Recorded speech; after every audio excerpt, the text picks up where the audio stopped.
काही वेळेला गंमत घडते अप्पा, तुमच्याकडे आमशेला काय मला माहीत नाही, काही माणसं शनिवार करतात, काही आपल्या घरात सोमवार करतात, काही गुरुवार करतात आणि काही न करणारी असतात आमच्यासारखे.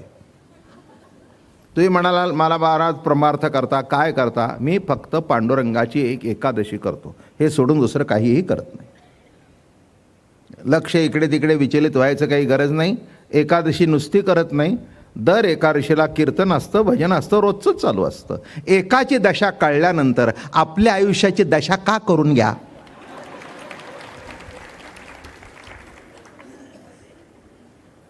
नाही का? एकादशी शब्दाचा अर्थ जीवनामध्ये दशा कुणाची आहे? एकाची आहे. आणि एकाची दशा हे जर कळलं नाही तर त्याच्या इतकी दुसरी दशा दशा दशा होऊन जाते. दशा का होऊन जाते तर दिशाहून हीन होतो. तो दिशाहीन केव्हा येतो? जेव्हा बुद्धी फिरते तेव्हा. सांगणाराचं मंगल व्हावं, ऐकणाराचं मंगल व्हावं. किंबहुना ज्याला वाचता येत नाही, ज्याला ऐकता येत नाही, त्यांनी केवळ वंदन केलं तरीही त्याचं मंगल व्हावं.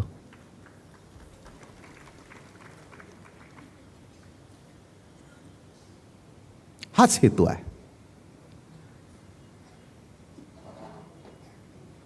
बल्ब कसा करतात हे फार थोड्या लोकांना माहिती आहे, पण बटन दाबल्यानंतर प्रकाश होतो हे सर्वांनाच माहिती आहे.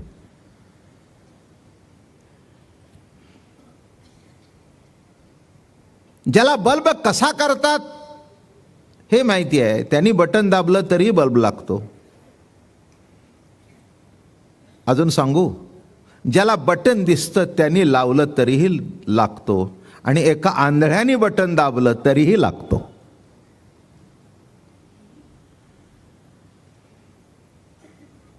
तो असं म्हणत नाही की तू आंधळा आहेस, तुला काय करायचं आहे.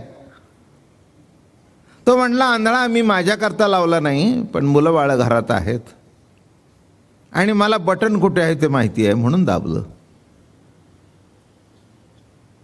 लक्षात ठेवा, तसं संत वचन इतकी ताकदवान असतात. कळे नकळे त्या धर्म. कसा शब्द वापरला? कळे नकळे त्या धर्म. ऐका सांगतो हे वर्म, माझ्या विठोबाचे नाम अठ्ठासे उच्चारा. जाणीव नेणीव भगवंती नाही. जाणीव नेणीव भगवंती नाही, हरि उच्चारणी पाही मोक्ष सदा. जाणत्या नेणत्या ज्या जैसी आवडी, उतार सांगडी तापे पेटी. जाणता असू दे, नेणता असू दे, कसा काशेना. तसं या गणपती बाप्पाला वंदन करणं, त्याचं चिंतन करणं, त्यामुळेच मंगल होणार आहे. अशी पारंपरिक जी रूढी आहे, पारंपरिक सिद्धांत आहे, त्याला अनुसरून ज्ञानेश्वर महाराजांनी जरी विठ्ठल भक्त होते, विठ्ठलाचे उपासक होते, नवे नवे त्यांच्या आईवडिलांचं नाव सुद्धा विठ्ठलपंत आणि रुक्मिणी असंच होतं, तरी पण कुलदैवत विठ्ठल असून सुद्धा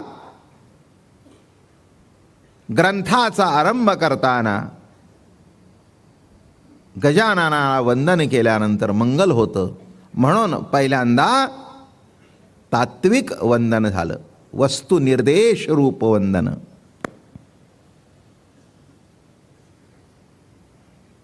वस्तुनिर्देश रूप वंदन केल्यानंतर काय होतं? त्या वस्तूशी अभेद सिद्ध होतो. माझं बोलणं लक्षात आलं का? वस्तुनिर्देश रूप मंगल केल्यानंतर, वंदन केल्यानंतर वस्तुरूप जो परमात्मा आहे त्याच्याशी आपला अभेद सिद्ध होतो. आणि म्हणून या ठिकाणी ज्ञानेश्वर महाराजांनी वंदन करून वस्तू निर्देश या ठिकाणी केलेला आहे आणि हाच त्याच्यातला मोठा मतितार्थ आहे. आणि म्हणून ज्ञानेश्वर महाराज या ठिकाणी सुंदर लिहितात, देवा तूची गणेशू. काल आपल्याला 10 हाताचा 6 हाताचा मी चर्चा करत होतो. मग इथे सुद्धा दशभुजा गणपती आहेच आहे, निळ्या ठिकाणी असे हे गणपती. पण हे याच्यातूनच चालत आलेले, ग्रंथातूनच संकल्पना घेतलेल्या आहेत. आणि तसे तसे ज्याला ज्याला जसा जसा भावला तसा तसा तो त्यांनी केला. पण मूळ स्वरूप रूपात बदल करू नये एवढंच काल पुढे सांगितलं. रूपात बदल करू नये, रूपात बदल करणं मूळ अधिष्ठानच चुकलं बरं का. हो, जे त्याच्यातलं मूळ रूप आहे त्या रूपात कधी बदल करू नये. जे आहे ते तसंच ठेवावं. तसंच ठेवलं तरच मजा आहे. बदल केला तर ते कसं तरी विचित्र दिसतं बरं का. एकाने लाडू मागितल्यानंतर त्या बुंद्या त्यांनी चप्पट थापून दिल्या. काय केल्या? अशा चप्पट थापून दिल्या. साच्या घेतला आणि ठेवलं. ते म्हणले काय आणले? म्हणले बुंदीचे लाडू. अहो लाडू म्हणत नाही, त्याला वड्या म्हणतात. अहो म्हणला वड्या असू दे आणि काही असू दे, बुंदी तर तीच आहे ना. म्हणला बुंदी जरी तीच असली तर रूप बदललं ना, म्हणून ती वडी झाली. माझं बोलणं कळलं का? हो. तेव्हा थोड्याशा काही काही गोष्टी लक्षात घ्या. जे काही देवाचं रूप आहे ते रूप अखंड तसंच ठेवावं. त्या रूपामध्ये यत्किंचित बदल करू नये बरं का. थोडासा इकडे तिकडे 10 हात 6 हात 4 हात 2 हात अजून आलेला नाही, पण 4 हातापर्यंत गणपती आहे. तेव्हा असा गणपती सांगता सांगता सांगता आपण कुठे आलो? सकलार्थमती प्रकाशू. आता हे जे निरूपण करायचं आहे हे काही साधं सुद्धा नाही. काय एखाद्या राजकारण्याने सभेत काय सांगितलं सांगता येतं. तो अमका मुद्दा मांडला, ते तसं निघालं तसं निघालं, सहज कुणालाही सांगता येतं. बरं नवीन काही नसतंच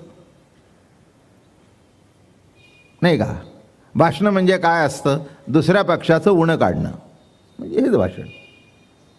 याच्यापेक्षा काही आहे का दुसरं? नाही. आम्हाला जर निवडून दिलं असतं तर आम्ही असं केलं असतं, आम्हाला तुम्ही निवडून दिलं नाही म्हणून हे असं चाललंय. म्हणजे उणं काढणं हेच भाषण. त्याच्यापेक्षा काही. हां, 2 सासवा जर देवळात भेटल्या, मला काय वाटायला लागलंय, माणसं माझ्या पुढची इतकी शहाणी झाली सध्या की एखादा शब्द मी फेकला की त्यांना ताबडतोब कळतं. फक्त नको कळायला पाहिजे तेवढंच कळतं. कळायला पाहिजे ते मला तास सांगावं लागतं. काय काय बरोबर आहे. हे अनुभवच नाही, हे रोजचा अनुभव आहे. मग तुम्हाला काय वाटलं या म्हाताऱ्या देवळात जातात ते काय देवाच्या दर्शनाला जातात का नाही? यात चकाटे पिटायला जातात ते. काय आणि शेवटी देवाच्या साक्षीने निंदा करत असतात. कसा तो देव पावायचा? काय बिलकुल देव बिव काही पाच देवाच्या साक्षीने चालू आहे. अरे देव दर्शन घेतल्यानंतर वृत्तीत पालट होणं हे महत्वाचं आहे. तो तर यत्किंचित सुद्धा होत नाही. मी एक तुम्हाला सांगतो. पहिल्यांदा आपण परमार्थ कशा करता करतो हे समजून घ्या. तुम्ही सुद्धा रोज येताय, मलाही आनंद वाटतो. अगदी फुल होत आहे आता तर. काही असं म्हणजे आता रविवार आणि सोमवारच्या गर्दीत फरक नाही. काय फुलमध्ये समाज अगदी शेवटपर्यंत इथे बिथे आनंद वाटतो मला. पण मला काय म्हणायचं आहे की आपण एक महिना येतो, आनंद आहे. पण कशा करता येतो? मला असं वाटतं, एक विधान मी करतो, नीट लक्षात घ्या. इथे हे देव भेटण्याकरता माझं प्रवचन नव्हे, तर देव कळण्याकरता प्रवचन आहे. हा पहिला बेसिक प्रिन्सिपल लक्षात घ्या. देव भेटण्याकरता बाबा महाराज प्रवचन करत नाहीत, देव कळण्याकरता प्रवचन आहे. हे जे सांगतोय देव कळण्याचं प्रवचन आहे, देव भेटण्याचं नाही.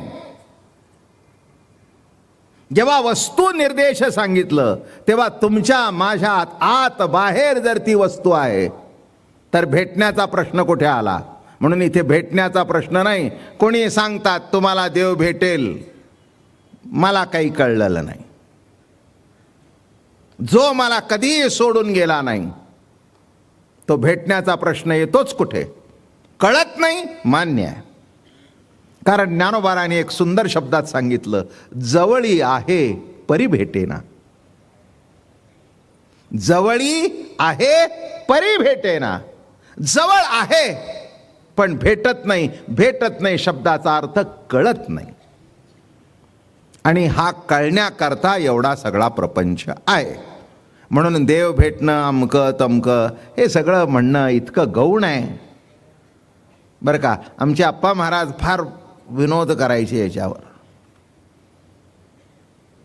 एक मनुष्य साधक आपल्या गेला महाराजाकडे. महाराजाकडे गेल्यानंतर म्हणले, महाराज मला देव केव्हा भेटेल? म्हणले, असं कर बाबा, देवाची सेवा कर म्हणजे तुला देव भेटेल. देवाची सेवा कर तुला देव भेटेल.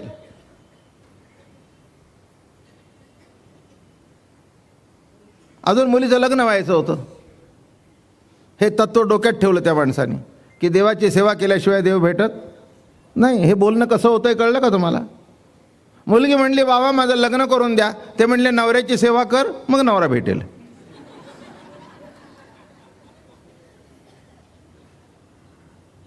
बोलणं समजतंय का माझं? ती म्हणली, बाबा तुम्हाला कळतंय का तुम्ही काय बोलताय? तो नवरा आणून द्या मग सेवा करते ना. देवाची सेवा करण मग देव भेटेल. आता सेवा करण्याकरता देव भेटला पाहिजे ना, का देव न भेटताच सेवा करायची? आपण काय बोलतोय हे सुद्धा कळत नाही. मग ते हे दृष्टांत सांगायचे, हे यांचं बोलणं कसं वाहतोय म्हणण्याची कळायचं का? हां, नवरा भेटण्याकरता पहिल्यांदा नवराची सेवा कर मग नवरा भेटेल. ती म्हणली, बाबा नाही, माझा बोलण्याचा अधिकार नाही तुम्हाला, माझे वडील आहात, पण तुम्हाला तरी कळतंय का? अहो, नवऱ्याची सेवा करून नवरा कसा भेटेल? नवरा करून द्या मग सेवा करते. तसं देव कळू द्या मग त्याच्याशी जवळीक करता येते. म्हणून भेटणं पहिल्यांदा मला एक सांगायचं आहे, इथल्या माणसाने प्रवचन 1 महिना ऐकल्यानंतर कुणीही म्हणायचं नाही की आम्हाला देव भेटला नाही, कळला नाही म्हणा. तुमच्याशी सहमत आहे. पण भेटला नाही असं म्हणायचं नाही, कारण तुमच्या अगोदरपासून तो आहे, तुम्ही असताना तो आहे आणि तुम्ही गेल्यावर सुद्धा तो असणारच आहे. तो तुम्हाला सोडून कसा राहील? तुमच्या अजून लक्षात आलं नाही का? जीव हा प्रभू व्यक्त होण्याचा एक साधन आहे. मुलाच्या आधाराने आईचं बाईचं मातृत्व प्रगट होतं. असं बोलणं कळलं? प्रत्येक मुलीमध्ये मातृत्व आहे, पण मुलाच्या माध्यमातून ते मातृत्व उत्संबळून येतं बरं का. आपोआप दूध येऊ लागतं, आपोआप पान्हा येतो, आपोआप प्रेम उत्संबळून येतं. काय खटपट? बाळा दूध कोण करीते उत्पत्ती. आपोआप. माझं म्हणणं नीट लक्षात घ्या. तसं ते प्रगट झाल्यानंतर या गोष्टी आपोआप होत असतात. थोडंसं म्हणून प्रवचनाचा भाग लक्षात घ्या. भेटणं बिलकुल नाही. आणि एवढं ऐकून जर म्हटला तर माझाच पराजय आहे, कारण मीच सांगायला कुठेतरी कमी पडलो असं मला वाटेल. कळण्याचा विषय आहे आणि कळल्यानंतर कळेल. महाराज म्हणाले भागवतात, मद हृदयस्थाचे ठाई. बघा, मद हृदयस्थाचे ठाई भजनशीळ कोणीच नाही, शिणता बाह्य उपायी जन अपायी पडताती. जन अपायी पडताती. हे असंच आहे. जे जवळचं आहे, जे घरातलं आहे ते कळत नाही, पण बाहेरचं बरं वाटतं हा जीव स्वभाव आहे. जवळचे परके वाटतात, पण एखादा मित्र जो दारू प्यायला शिकवतो तो जिवलग वाटतो, आहे ना. कोण शिकवतो? ज्यांनी प्यायला शिकवलं, ज्यांनी जुगार खेळायला शिकवलं, ज्यांनी वाम मार्गाला नेलं, तोच वाटतो अरे ये तो मेरा यार है. अरे वा रे यार. बोलणं कळलं का? जो वाम मार्गाला नेतो तो जवळचा वाटतो, आणि जे जवळचे आहेत ते वैरी वाटतात. ही व्यवहारातली पद्धत हीच आहे. व्यावहारिक जीवनातली पद्धत हीच आहे, आणि पारमार्थिक जीवनात असंच घडतं. त्याच्याकरता योग्य रीतीने वाटचाल करण्याकरता योग्य मती लागते. पुढे सरकलोय मी. सकळ अर्थ मती प्रकाशू. मती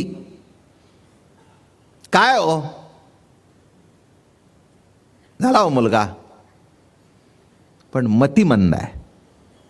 हो नाही, पण ईश्वरी राटी आहे, ती काही कोणी चुकू शकत नाही. पण झाल्यानंतर त्याच्या इतकं दुःख दुसरं नसतं. त्या मुलाला वाढवता वाढवता आई वडिलांचे नाकी नऊ येतात. मतिमंद. लक्षात आलं का? हात आहे, पाय आहे, नाक आहे, कान आहे, डोळे आहेत, वय वाढलं, उंची वाढली, मिशा आल्या, पण बुद्धी शून्य. याचा अर्थ कळला का? आपल्या जीवनामध्ये मतीला किती महत्व आहे. अतिशय महत्व आहे. घरामध्ये सुद्धा जो बुद्धिवान असतो त्याला महत्व असतंच. हुशार आहे तर त्याला विचारा का? मती. मती. काही काही माणसे इतके हुशार असतात की सामान्य माणसाची मती गुंग होऊन जाते. म्हणजे काही मती मंद असतात आणि काहीची गुंग करणारी मती असते. लक्षात घ्या. याच्यावर जग जिंकता येतं. त्या बिल गेट्सला जे काही सुचलं, अहो त्याच्यातून कुठच्या कुठे गेलं ते. त्या बिलला गेटच उघडं झालं पैशाचं. पण पैशाचं गेट उघडं नंतर झालं, पहिलं मतीचं गेट उघडं झालं. माझं बोलणं कळलं का? पहिल्यांदा मतीचं गेट उघडं झाल्यानंतर सगळं गेटच उघडं, दारातून येतच आहे, येतच आहे, येतच आहे. जगात नंबर 1 सोडला नाही कैक वर्ष. हे कशाचं आहे? 750 वर्ष झाली लाखो घरामध्ये ज्ञानेश्वरीचं पूजन आहे. हे त्या मतीला वंदन आहे. हे त्या मतीचं कौतुक आहे. ज्ञानेश्वर महाराज पाहिले का? नाही. तुकाराम महाराज पाहिले का? नाही. पण त्यांची वाङ्मयीन मूर्ती आपल्या समोर असल्या कारणाने आपण म्हणतो वा काय माऊली, काय नाथ, काय नामदेवराया, काय तुकाराम महाराज, वा. हे वाङ्मयातून दर्शन घडलेलं आहे. हे त्यांच्या. आणि वाङ्मयातून काय घडतंय? अहो जगाला बिघडवणारं सुद्धा वाङ्मय असतं का? नसतं का? माफ करा, ते बिघडवणारं वाङ्मय पोरं शाळेमध्ये वयामध्ये घालून चोरून वाचतात. ते वयच तसं असतं. ते वयच तसं असतं. काही कोणाचे काही दोष काढायचं काही गरज नाही आहे काय. पण गंमत कशी आहे मनुष्याची तुम्हाला माहिती आहे का? हे वाचू नको म्हटलं की ते वाचल्याशिवाय बरं वाटत नाही. मग तो पुस्तकात घालून वाचतो. मग बाप म्हणतो अरे काय कसला बसा वाचळ, अभ्यास झाला का तुझा गाढवा? माझं म्हणणं कळलं का? म्हणजे बिघडवणारं मतीसुद्धा वाङ्मय आहे, पण जीवाचं कल्याण करणारं. आणि म्हणून दोन शब्द सांगतो, एक सद्बुद्धी आणि एक दुर्बुद्धी. काय शब्द आले? दोन्ही बुद्ध्याच बरं का, हे लक्षात घ्या. दोन्हीलाही बुद्धीच नाव आहे, पण एक सद्बुद्धी आणि एक दूरबुद्धी. जरा मोठा अर्थ सांगतो आणि मग बाकीचे सांगतो. दुर्बुद्धी कशाला म्हणावी? जी बुद्धी आपल्याला देवापासून दूर नेते ती दुर्बुद्धी. साधं सरळ अर्थ. जवळ असलेला देव आपण जेव्हा मानत नाही किंवा तो नाही म्हणून पूर्तता करण्याकरता आपल्या बुद्धीची खटपट करतो, असे विद्वान पुष्कळ आहेत. महाराष्ट्रातच आहे असं नव्हे, जगभर आहेत. म्हणजे बुद्धिदाता नाही का. गणपतीचं का वर्णन आहे? लक्षात घ्या. शक्ती करता हनुमंताला पूजावं, पैशा करता लक्ष्मीला पूजावं, आणि गुणा करता ज्ञाना करता गणपतीला पूजावं. हे लक्षात घ्या. कुणा करता कोणाची पूजा करायची. म्हणून आपल्याकडे या सगळ्या पूजा आहेत. अमावस्याला दिवाळीच्या लक्ष्मी पूजन करतो ना. का? ती लक्ष्मी प्रसन्न राहावी, आमच्या घरात वर्षभर ती यावी. बरोबर आहे ना. मग शक्ती करता हनुमंताचं पूजन, ज्ञाना करता गणपतीचं पूजन. बरं का? हो. गजानना गणपती बाप्पा आम्हाला योग्य सुचवा हा मती. शब्द लक्षात घ्या. जरा बुद्धीबद्दल सांगतो. अजून एक महत्वाचा बेसिक प्रिन्सिपल सांगतो. हात म्हणजे काय? हा हात, याला 5 बोट आहेत नाही का, आणि जी एकसारखी नाहीत. खरं आहे ना, एकसारखी नाहीत. बरोबर आहे, नक्कीच एकसारखी नाहीत, पण एकसारखी होतात ना. ही विसंगती आणि ही विसंगतीतली संगती. ही विसंगती आणि ही संगती. विसंगती आहे तिथपर्यंत काही हाताने उचलणार नाही, आणि विसंगतीचं रूपांतर संगतीत झाल्यानंतर काहीही उचलता येईल. म्हणून 5 बोटं सारखी जरी नसली तरी 5 बोटं जेव्हा एकत्र येतात तेव्हा ते कुणालाही उचलतात. कळलं का?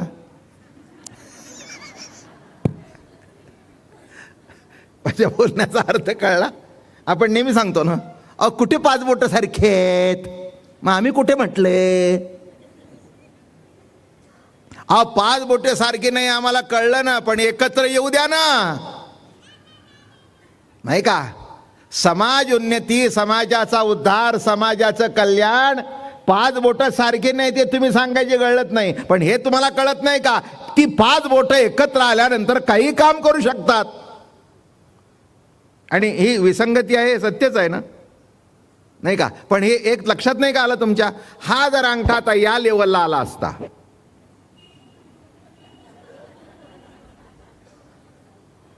हा अंगठा या लेवलला आला असता, अहो हे वरच्या वर तरंगला असतं, तुम्हाला भाकरीचा तुकडा मोडता आला नसता.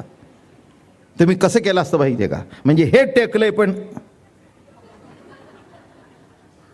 हो, तुम्ही ईश्वरी सत्तेतून काय मजा आहे बघा. ही 5 बोटं एकासारखी नाहीत, पण काय मजा आहे हो. ही असे झाल्यानंतर मी म्हटलं, मी असं केलं प्रयत्न, काही ते आले ना. ते म्हणले अरे विसंगती असू दे. म्हणून लक्षात ठेवा, सुख का दुःख, चांगलं का वाईट, कर का खोट, पाप का पुण्य म्हणू नका. विसंगती हीच सत्तेची संगती आहे. हा सिद्धांत आहे पहिल्यांदा. हा सिद्धांत लक्षात ठेवा. हा चांगला का वाईट, हा खरा का खोटा हे बोलूच नका. विसंगती असल्याशिवाय भाजीला रुची नाही. काय आहे का नाही? भाज्या करता का नाही घरी?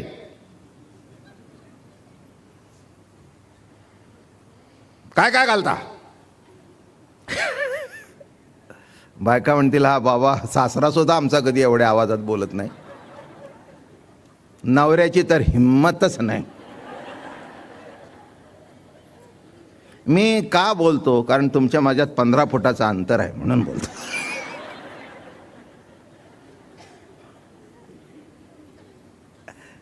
काय अहो, विसंगतीशिवाय भाजी चांगली होते का? काय होते का? नाही ना? लक्षात नाही का आलं तुमच्या? हां हां, माहिती आहे. एका भाज्यामध्ये सगळी विसंगती, सगळी विसंगती. खारट मीठ, तिखट मिरची, आंबट चिंच, पुन्हा मेथ्याची फोडणी, पुन्हा मोहरी, पुन्हा आलं, पुन्हा लसूण आलं, पुन्हा गूळ, पुन्हा ते असं उष्ट करायचं, असं करायचं, पुन्हा टाकायचं.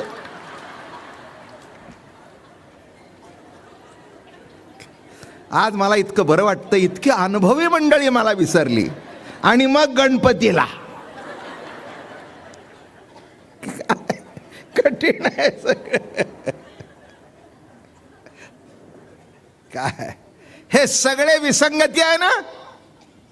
आहे का नाही? का कुठे मिरची आणि कुठे गुळ?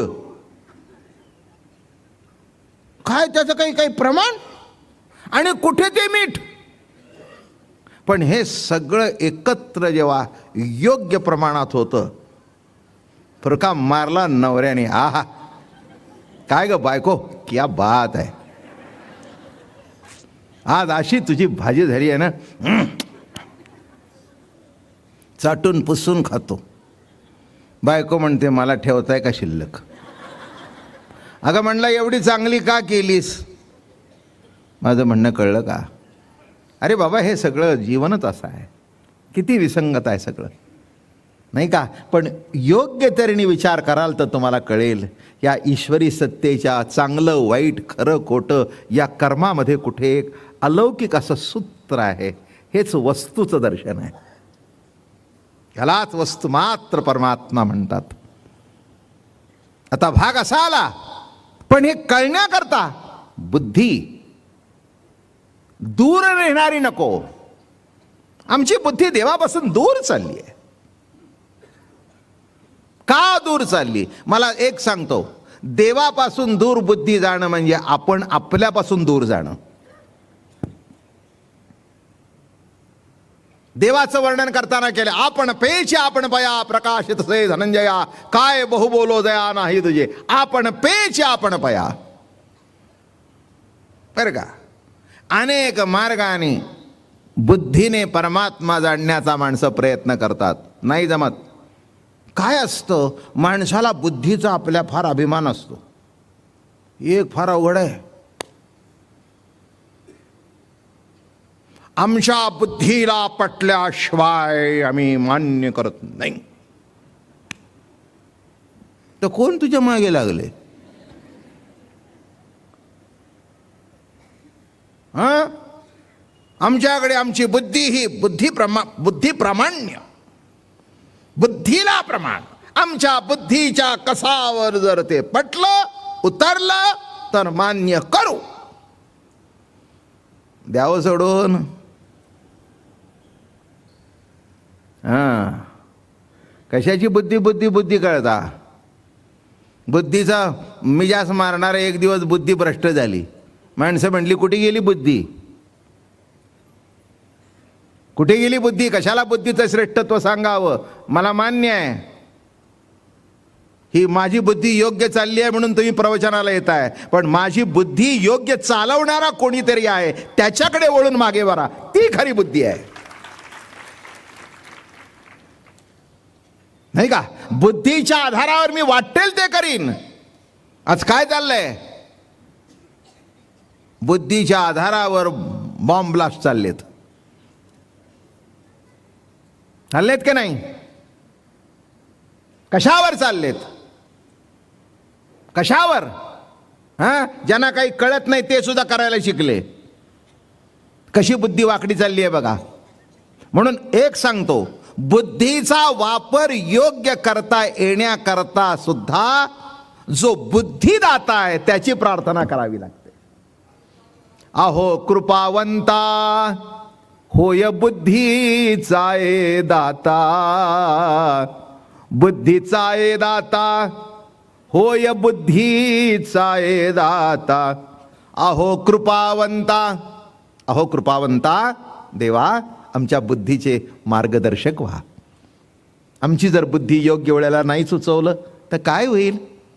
एका मुलाला की नाही, पेपर मास्तरने घेतल्यानंतर पायली उतरताना उत्तर सुचलं तेव्हा, आणि मग तो असा असा करू लागला. दुसरा म्हणला असं असं का करतोयस? म्हणला उत्तर आता सुचलं. पुढच्या वर्षी बस.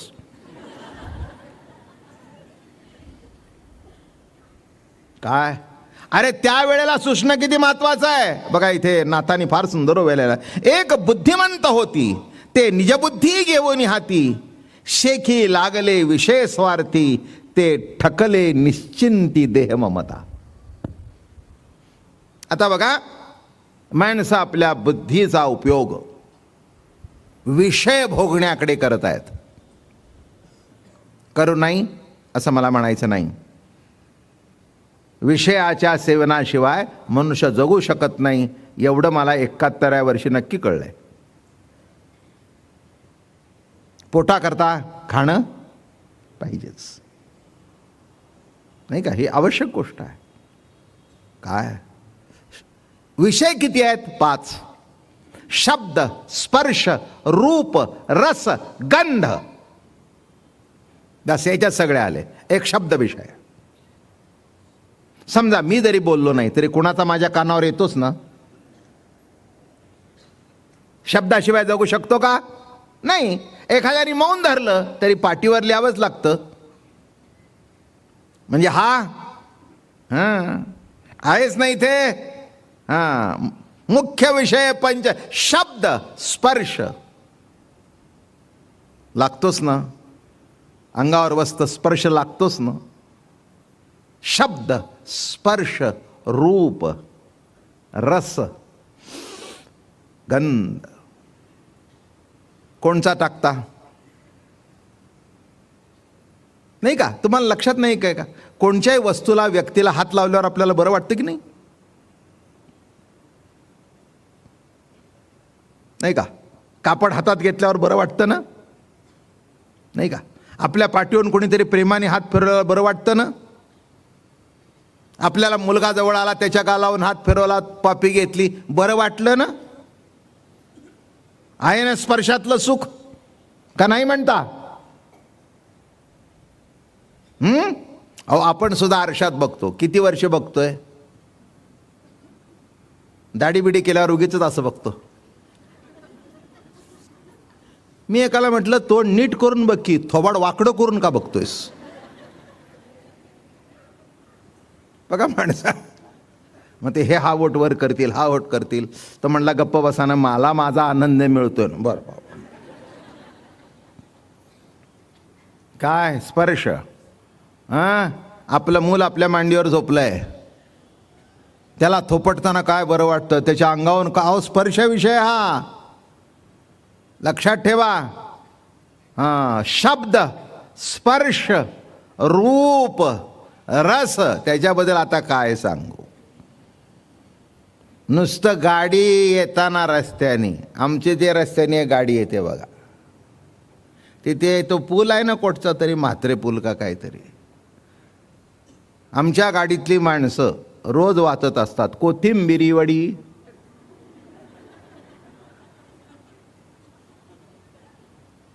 मगाशीच वाचलं. आणखीन काय विसरलो मी.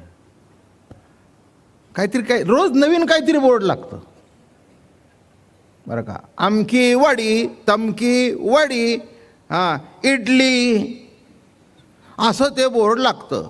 गाडी थांबवून खाता तर येत नाही. पण गाडी पुढे जाता जाता आमच्या गाडीतली मंडळी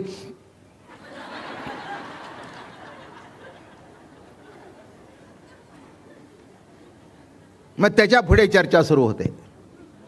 आपण घरात जी करतो ती चिरून करतो, हे थापून करतात.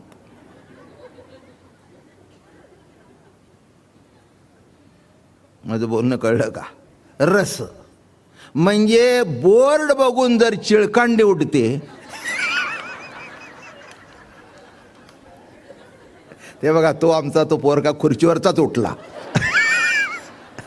तो बघा आता तुम्ही बघितला, तो एकदम उठून उभा राहिला. कळलं का विषयाचा रस काय आहे?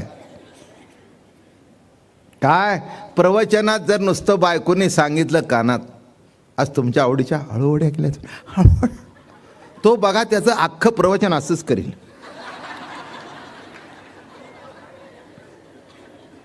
मी म्हटलं असं का करतोयस? तो म्हटला बायकोने हळूहळू गेले. कळलं का? मी एक तुम्हाला सांगतो, सर्व विषयामध्ये कठीण असेल तर हे आहे बघा. पुढचं मी बोलत नाही. रसना नावरे तू का म्हणे, समजून घ्या. पुढचं मी बोलत हो. माणसाला किती तुम्ही सांगा खाऊ नका, की त्याला अरे काय एकादशी असू दे, नाहीतर गुरुजी श्रावणातला पवित्र सोमवार असू दे. अलीकडची ती पद्धत बंद झाली. पूर्वी फार मला आवडायची बरं का ते. असं अगदी हॉटेलच्या तोंडावरच ती कढई आणि कांद्याची भजी. ओ हो हो हो हो हो. त्याला कालच नाव कोणीतरी सांगितलं, खेकडा भजी. म्हणजे हे काल माझ्या कोणीतरी सांगितलं, माझ्या काल ज्ञानात एवढ्या वर्षांनी भर पडली. आम्ही आपले ती कडक होते, म्हणले खेकडा भजी. तुम्हाला काय सांगू, ते असं चोळून टाकताना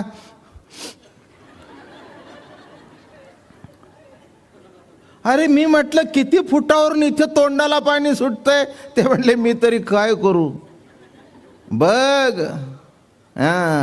म्हणून ज्याला हे आवरता आलं ते सगळी इंद्रिय आवरतो. कारण याच्यातून काम, क्रोध, लोभ, दंभ, मत्सर हे विकार निर्माण होतात.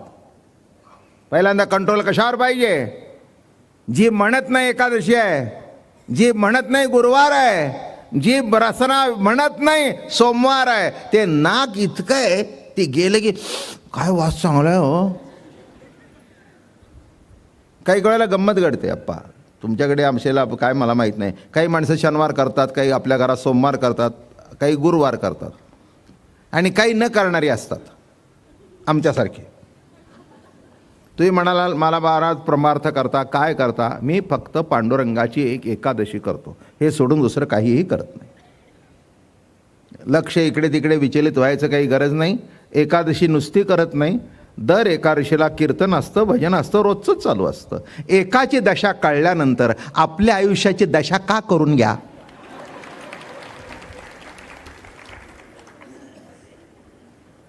नाही का? एकादशी शब्दाचा अर्थ जीवनामध्ये दशा कुणाची आहे?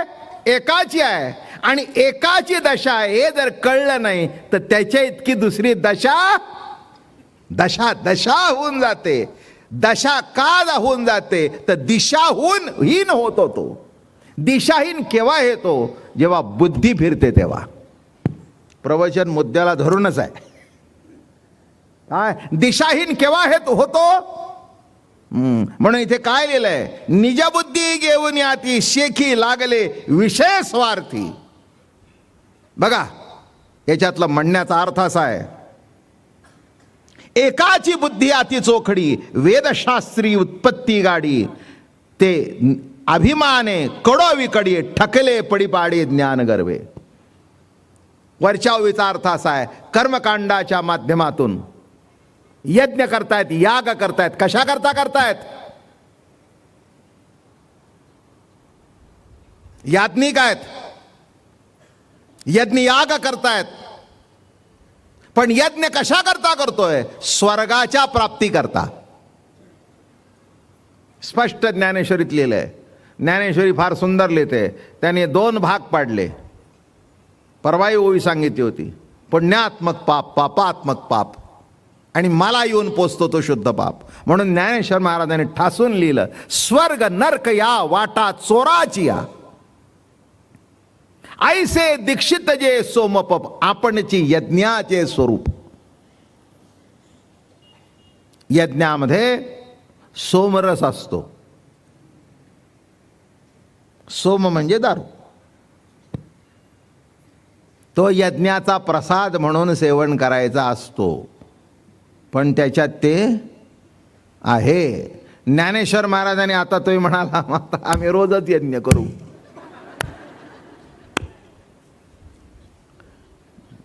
नाही, तसं नाही आहे ते. हे सगळं हे अशामुळेच झालंय, सगळ्या ज्या भानगडी झाल्यात त्या. एकाला म्हटलं, अहो तुम्ही खाता, अहो खाता म्हणून काय म्हणला, यज्ञात जो बळी जातात त्याचा जर प्रसाद घेतला तर आम्ही रोज चूल पेटवतो आणि यज्ञ करतो आणि खातो. हे जे गोंधळ झाले ते इथेच गोंधळ झालेत सगळे. लक्षात घ्या होई. शेखी लागले विषय स्वार्थी, हुशार बुद्धी यज्ञ याग करू लागले. पण यज्ञ याग करून सुद्धा बघा, निळोबारायांनी लिहिलंय, यज्ञ यागे स्वर्ग भोग आड येती. काय लिहिलंय?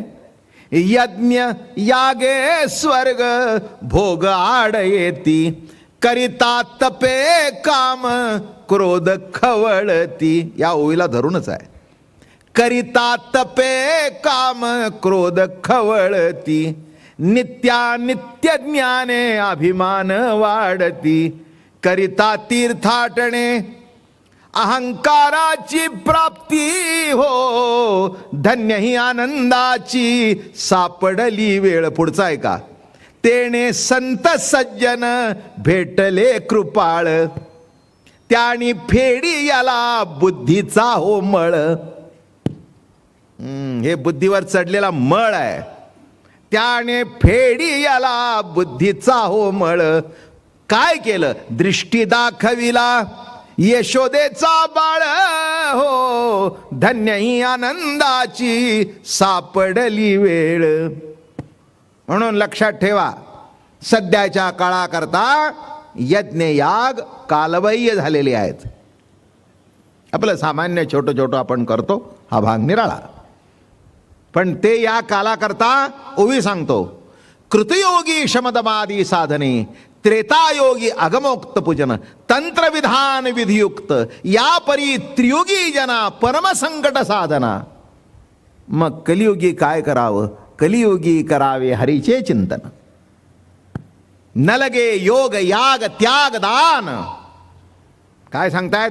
कलियुगामध्ये न लगे योग याग त्याग दान, निर्लज्ज करिता हरी कीर्तन, चारी मुक्ती चरणवंदिती. म्हणून काय करतो? यज्ञ करतो, सगळं पाठ पाठांतर करतो. अरे पण एवढं करून एक यज्ञ केला नाही, 100 केले. 100 यज्ञाच्या माध्यमातून काय मिळालं? स्वर्ग. स्वर्गाला काय गेल्यानंतर मिळालं? पहिल्या इंद्राची बायको. काय फलश्रुती. म्हणून ज्ञानेश्वर महाराजांनी स्पष्ट लिहिलं, स्वर्ग नरक या वाटा चोराचिया. ज्ञानेश्वर महाराजासारखा आध्यात्मिक क्षेत्रामध्ये क्रांतिकारक दुसरा झाला नाही. अहो हे त्या काळी बोलायचे आप्पा, आताचा काळ निराळा आहे. Freedom of speech. वाटेल ते जण वाटेल त्याला बोलतो, बरं का? हो. आणि त्या काळामध्ये स्वर्ग नरक या वाटा चोराचिया हे स्पष्ट लिहून ठेवावं. हे केवढी ताकद आहे त्यांच्यात, पॉवर होती. कारण त्यांना माहिती होतं, माणसं बुद्धी इकडे खर्च करशील. अरे बुद्धी दिली आहे ना, ती बुद्धी चांगल्या करता खर्च कर. बॉम्ब करण्याकरता खर्च करतोयस, त्यापेक्षा जगाच्या कल्याणाकरता कर. एक सांगतो तुम्हाला, आईन्स्टाईननी वगैरे जी मंडळी होती त्यांनी अणूचा शोध लावला. पुष्कळ राजकारण आहे त्याच्यामध्ये. हे सगळे सायंटिस्ट या राजकीय मंडळीने ताब्यात घेतले. अमेरिका, रशिया वाटणी झाली आणि त्यांना अणुबॉम्ब करायला लावले, अशा गोळ्या लावून. आणि जेव्हा नाकासाकी हिरोशिमावर पहिला बॉम्ब पडला, आईन्स्टाईन म्हणाला, चुकलं माझं, मला माहिती नव्हतं, मी अणूचा शोध लावला तो जगाच्या कल्याणाकरता.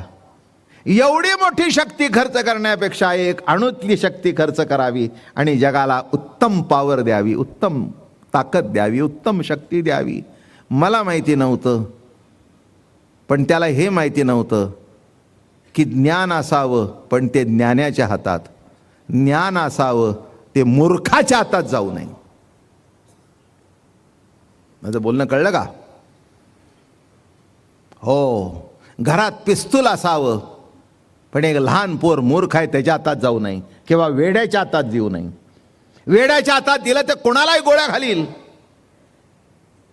तसं ज्ञान सुद्धा अज्ञानी माणसाच्या हातात गेल्यानंतर, ज्ञान म्हणजे बुद्धी, अज्ञान म्हणजे दुर्बुद्धी,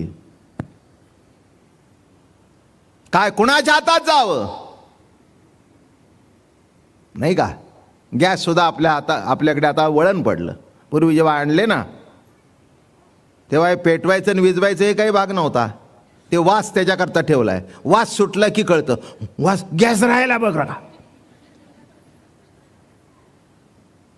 हो, ज्यांना काही कळत नाही ना त्यांना तेही कळत नाही काय. आणि मग शहाणे असतात, मग ते विजवायला जाते. ते म्हणले विजू नंतर काढी, नंतर काहीतरी होईल, खिडक्या उघड, बाहेर जाऊ दे, बाहेर जाऊ दे.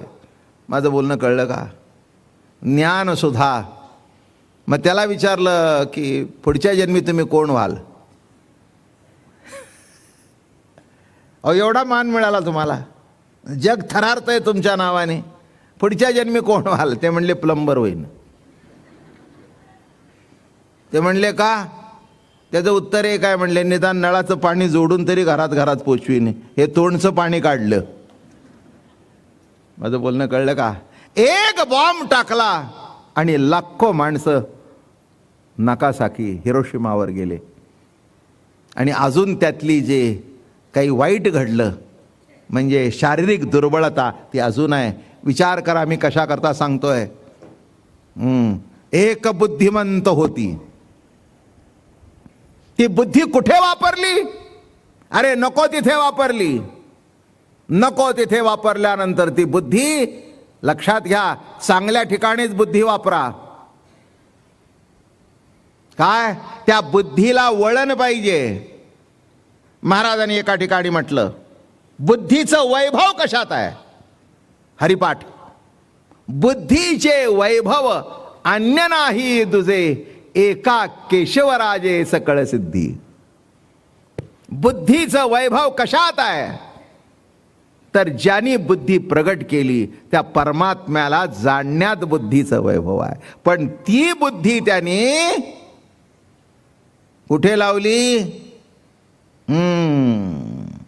गोदरेजच्या चावीच्या कारखान्यात नोकरीला लागला. चाव्या करायच्या कशा शिकल्या? तिजोरी शिकला. मग त्याला काय, महिन्याला फार तर फार 10,000.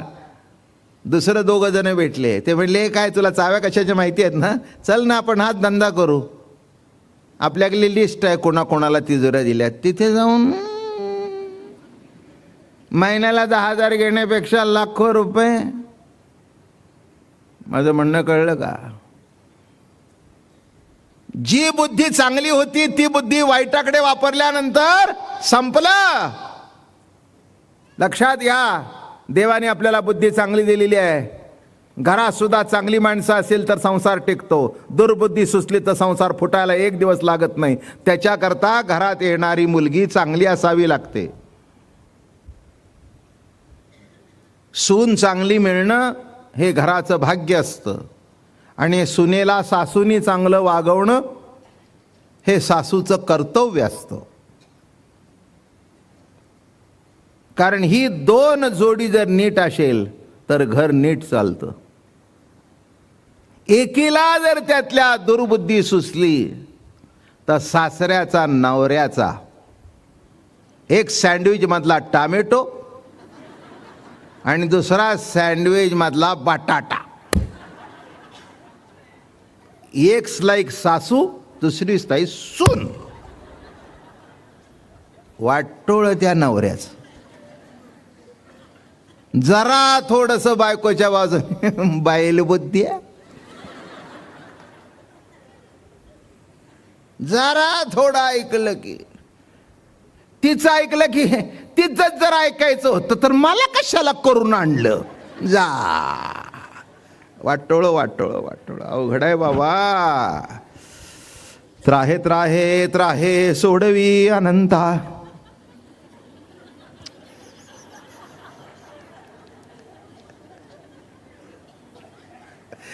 माणसं किती खुश आहेत बघा.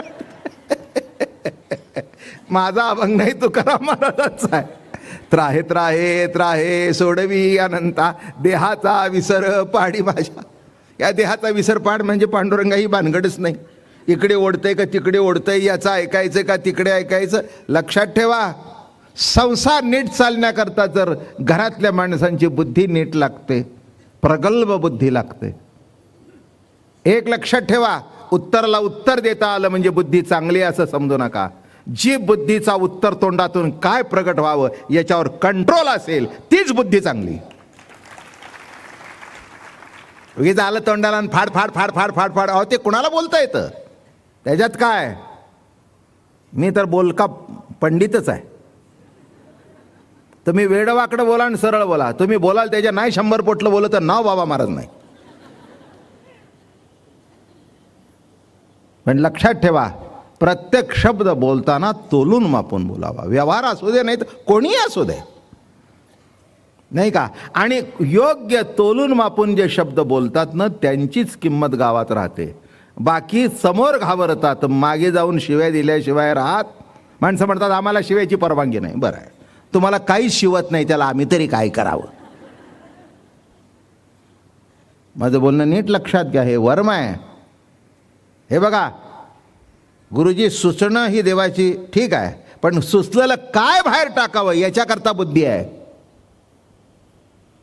याच्याकरता बुद्धी दिलेली आहे. उगीच काही आपलं कुणालाही काही बोलत बसलं जमत नसतं तसं. बुद्धीचा कंट्रोल पाहिजे, अंकुश पाहिजे. बरं का, एवढा मोठा हत्ती पण अंकुश. बरं का, त्या हत्तीला असा अंकुश दाखवला खाली बघतो, तसं बुद्धीवर कंट्रोल पाहिजे. कंट्रोल नसलेली बुद्धी कुठेही जाते, काही करते आणि एक दिवस खड्ड्यात पडल्याशिवाय राहत नाही. एक बुद्धिमंत होती, निजबुद्धी घेऊन हाती निघाले यज्ञ यागाकडे. ती बुद्धी संपली म्हणून समजावी. पुष्कळ ओव्या आहेत आणि मी सांगणार आहे तुम्हाला. हे ऐकलं पाहिजे. प्रवचन बंद करण्यापूर्वी एकच शब्द सांगतो शेवटचा. बुद्धी म्हणजे काय? जी ग्राह्य त्याज्य करते ती बुद्धी. आता बोलणं कळलं? संकल्प विकल्प करत ते मन. वाया मन हे नाव, एरवी कल्पनाची सावयव. वाया मन हे नाव, उगीच मन म्हटलंय त्याला, पण ही कल्पना म्हणजेच मन. तसं बुद्धी म्हणजे काय? काय बुद्धी म्हणजे? मगाशीच सांगायचा विषय सुरुवात केली आहे. हात म्हणजे काय? पाय म्हणजे काय? जे चालतात ते पाय, जे चालण्याकरता तुम्हाला मदत करतात ते पाय. तोंड म्हणजे काय? जे बोलण्याकरता मदत करतात ते काय? खाण्याकरता जे आतमध्ये ढकललं जातं ते. जीभ म्हणजे काय?